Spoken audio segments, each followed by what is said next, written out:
It was, I will say, expected that I would get tremendous feedback on the Cedric Howard interview because we had talked about in the past when we had watched many of those things leading up. It was this rare instance where it wasn't like I was hearing the guy talk for the first time. So I knew what we were getting into on Friday when he came into the studio. I knew I had seen enough of the interviews, and we had even played them on the show when I told you how impressed I was with him.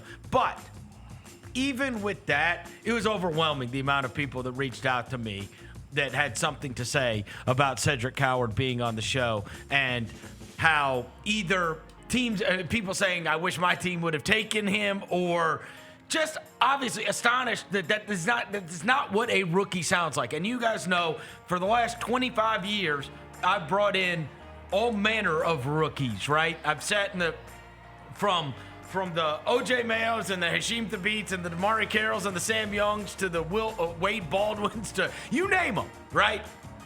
I've interviewed most of the draft picks right after they get drafted. That has been commonplace. And he's at the very, very, very top. It was so it was so crazy that I ran into somebody Friday night when I was out, and they were like, yo, I watched the interview. Is he just like that off camera too? And I was like, yes.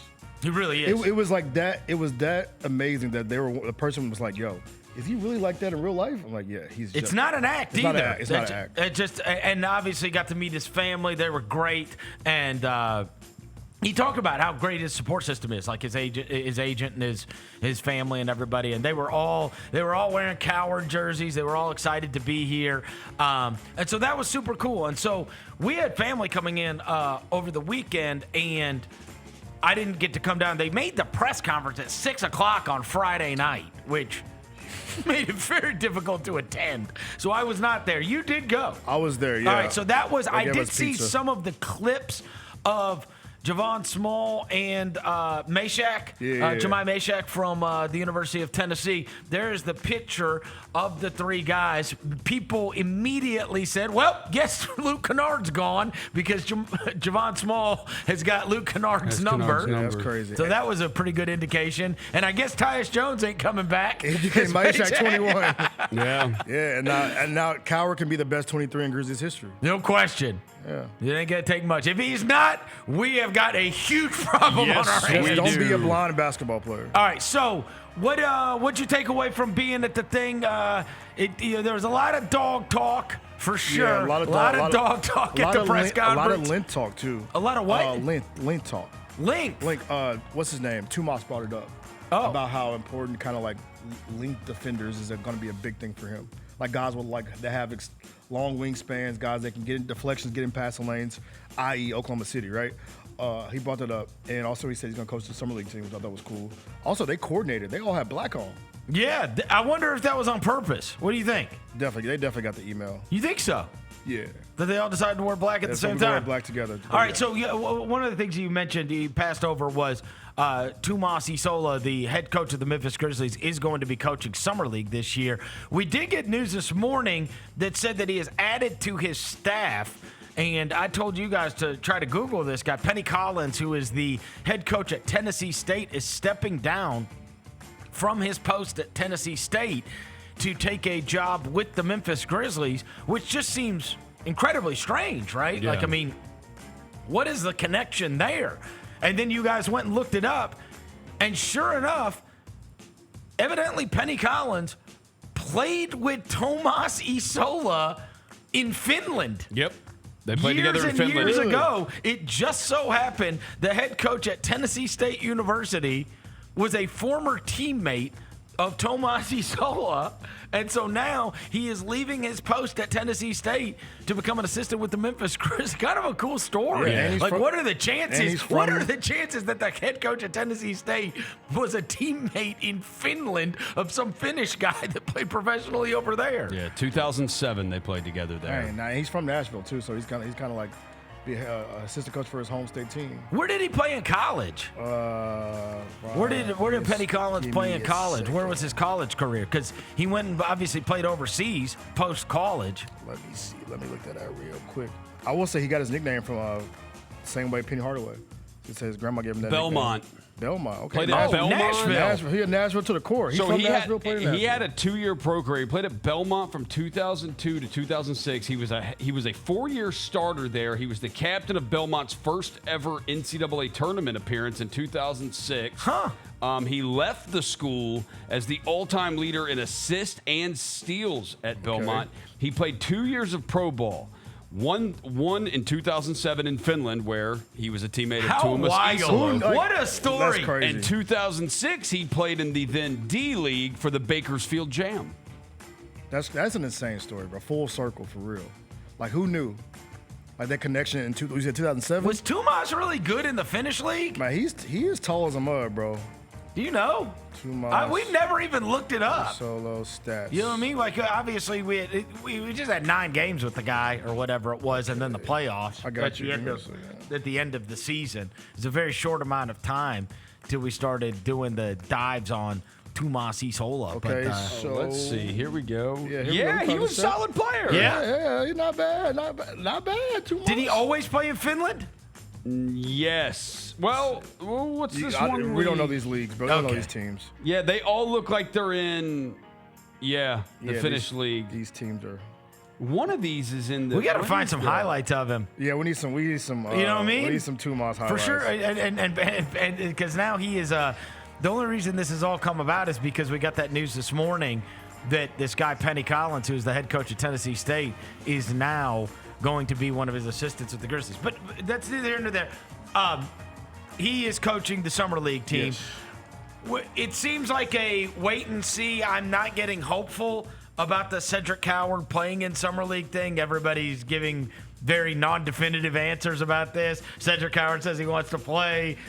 You know, you're still coming back from. If he worked out for the team a week and a half ago and it wasn't like even to 3-on-3 he hasn't progressed to that point, then I'm not hopeful. Yeah, right. I'm very pessimistic. And it's not about necessarily the running into screens or anything like that. It is the strength of his arm, his shoulder that is coming back, right? Building up the strength there, because it's not as much running into things from what I gather. It's more of you go up for a rebound and somebody grabs your arm and pulls it back, and it's like that left arm is not, that left shoulder is, have you built up enough strength to be able to withstand somebody yanking it out of the air? Because those kinds of things can happen. Stuff you can't predict. And you know that they've always been, they've erred on the side of caution when it comes to this. So, look, I think we'll do it like this, right? If he plays, it'll be an amazing surprise. I'm not counting on it. No, I'm not. Right. No, I'm not. Yeah. The other two, certains. Oh, yeah, I want y'all Right. out there. I want y'all out there. Jahmai Mashack and Jahmai Mashack acted like he could shoot. He did. Yeah, trust me. When he said it, I was like, He did. He's like, basically, like, I play a role, but I can't shoot. I've always been able to shoot. Someone I asked was like, him- all right, we'll see. I mean, he averaged 6 points a game. yeah. Somebody asked him, what is something that you I'm bring? hopeful. What is something that you bring to the table that people don't know about yet? And that was his answer. His shooting ability. I mean, you did say he was a 4-star recruit. He was a 4-star recruit out of high school. He also hit like a half quarter to beat Alabama. I mean, He did? Yeah, he did do that. But I mean, he was a 4-star recruit in high school. So What were your first impressions of him? He brought. He's gonna be here tomorrow. But the first thing he brought up, he said, when I was younger, I watched Tony Allen highlights. He said other kids are watching like scoring stuff. Like this is a synopsis, but like he was like other kids are watching scoring stuff, all that kind of thing, and I was watching Tony Allen highlights, and I was like, okay.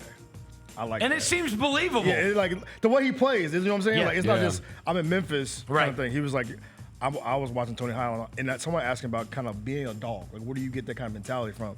He said, I've always been like the guy. Like, it's never been like doing the little things. Never been like an extra thing for me. I've always wanted to do those things. And I was like, okay, this is the kind of mentality they're starting to get around here, where it's like doing the diving for loose balls. It's just in my DNA. And the It's other not thing is this: sometimes when you draft guys that have already been used to being a role player, there's no, like, one of the hardest things that we talk about this all the time. It is, there are stars and there are role players, right? And it is very difficult for the guy that has to defend, rebound, and stand in the corner. That's not an easy transition when you have the ball in your hands all the time. It's just not. And we've seen all manner of players not be able to handle it all that well, right? It's hard to, as they say in the NBA, star in your role, right? And Lord knows, with every wing player they brought in here, whether it was David Roddy or whether it was Jake LaRavia or whether it was Zaire Williams or then even Vince Williams, who struggled with it last year, right? How can you play when the ball doesn't go to you very much? When you're getting 4 shots, when you're getting 8 shots, right? That is one of the things. If this kid can grow into being a player, you know he is comfortable not being the guy with the ball in his hands. Yeah. Because it's never been. Exactly. He I've just always played been on a a fan. fantastic college basketball team and did all the extra stuff. Yeah. Keep the ball moving, knock down corner threes. Most guys, though, that are capable, and I'm not going to tell you, they are – Jake LaRavia, Zaire Williams, David Roddy, Vince Williams, they're all capable of doing more. Yeah. Jalen Wells, Yep. all capable of doing more. You don't get to. So can you start doing that? Star in your Right? role. Star in your role. Star in your role. Star in your role, bro. And then, so you got Mashack, and then what was your opinion of, what was your first impression, rather, of Javon he Small? don't smile very often. He doesn't smile? Which I love.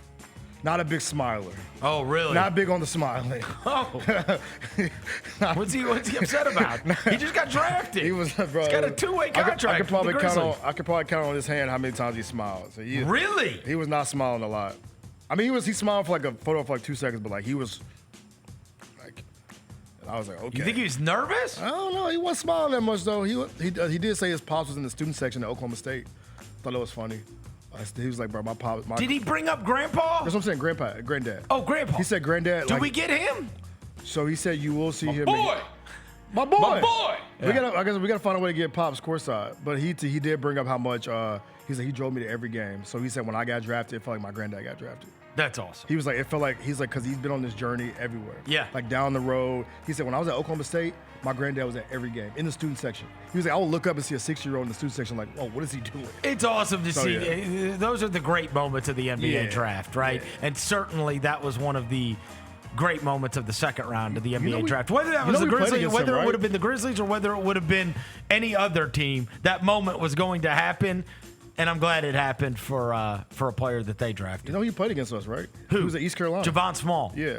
Someone asked him about do you remember anything about playing against Memphis when the building? He was like, I know people in the city love basketball, blah, blah, blah, for the Tigers. He was like, I'm ready to see what Grizzlies fans are, but like, he's like, I know when I was here for East Carolina, like the fans here were rowdy. And he was like, they talk a lot of trash. I'm like, yep. Was Coward equally awesome in the press conference? Yes, and one thing he did that I love, bro, and I think somebody on Twitter pointed out, and I noticed it too when I watched it back. Every time he talked, he found a way to lift up one of his guys that was next to him.